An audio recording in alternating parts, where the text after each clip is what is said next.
मराठ्यांच्या जागी मुस्लिम असले तर गोळ्या घालून ठार केले असतात. मुस्लिम समाजाला आरक्षण पाहिजे की नको पाहिजे?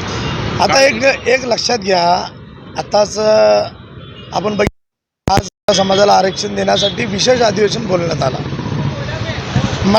समाजाला आरक्षण मिळावं ही मागणी अनेक वर्षापासून होती आणि अनेक मराठा समाजातील मुलांनी हे आरक्षण मिळावं म्हणून आत्महत्या केली.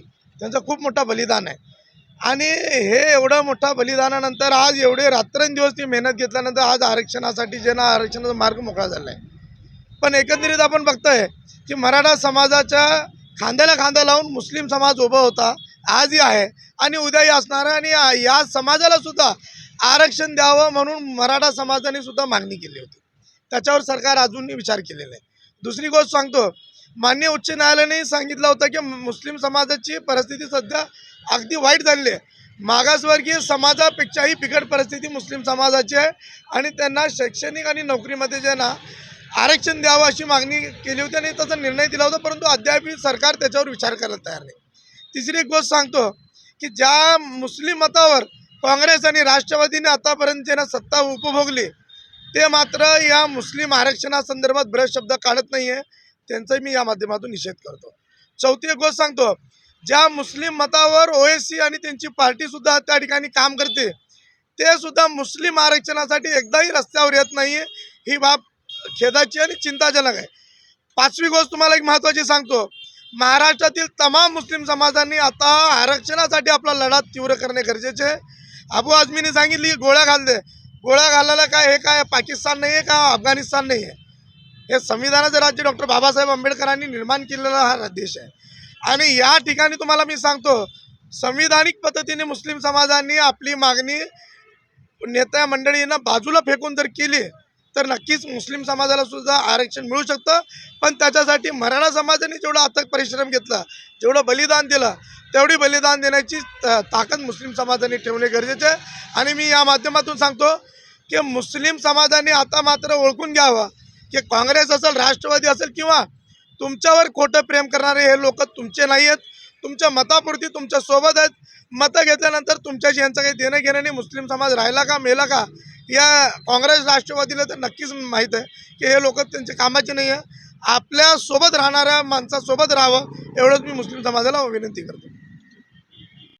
राज्य शासनाने मुस्लिम आरक्षणाबद्दल आजपर्यंत एकही शब्द देखील काढला नाही. मराठा समाजासाठी मराठा आरक्षणाचं आज विशेष अधिवेशन घेऊन 10% आरक्षणाची घोषणा केलेली आहे. तर मुस्लिम आरक्षण हा देण्याची म्हणजे कोर्टाने सांगितलं होतं तरी देखील मुस्लिम आरक्षण आजपर्यंत मिळालं नाही. तर मुस्लिमांची अवस्था वगैरे बिकट आहे. काय सांगाल तुम्ही? मैं यही तो आपसे कहना चाहता हूँ कि ये महाराष्ट्र की मनुवादी सरकार और केंद्र की बेईमान सरकार, महाराष्ट्र के बॉम्बे हाईकोर्ट ने ये इंटरिम ऑर्डर जिस वक्त दिया था और ये कहा था कि to bring Muslim into the secular polity they are educationally backward and this reservation should continue. जब बॉम्बे हाईकोर्ट ने इंटरिम ऑर्डर दिया कि मुसलमानों की हालत सामाजिक और शैक्षणिक रूप से सबसे पिछड़ी हुई है, इन्हें एजुकेशन में रिजर्वेशन मिलना चाहिए, यानी बॉम्बे हाईकोर्ट ने मुसलमानों की तालीमी पसमानदगी का उस वक्त उन्होंने उसका ये लिया। लेकिन ये स्टेट की गवर्नमेंट और केंद्र की बेईमान सरकार की नीति यही है कि वो मुसलमानों को रिजर्वेशन देना नहीं चाहती है। मैं ये कहना चाहता हूँ, जाटों के बारे में कोर्ट ने क्या कहा ये सबको पता है, गुज्जरों के बारे में कोर्ट ने क्या कहा और पटेलों के बारे में क्या कहा। और मैं तो ये कहना चाहता हूँ देश के प्रधानमंत्री से कि जब जाटों का रिजर्वेशन सुप्रीम कोर्ट ने खारिज किया तो प्रधानमंत्री ये कहते हैं कि हम जाटों को रिजर्वेशन दिलाने के लिए स्पेशल रिपिटिशन सुप्रीम कोर्ट में दायर करेंगे। क्या वो मराठों के बारे में ये कहने की ताकत रखते हैं?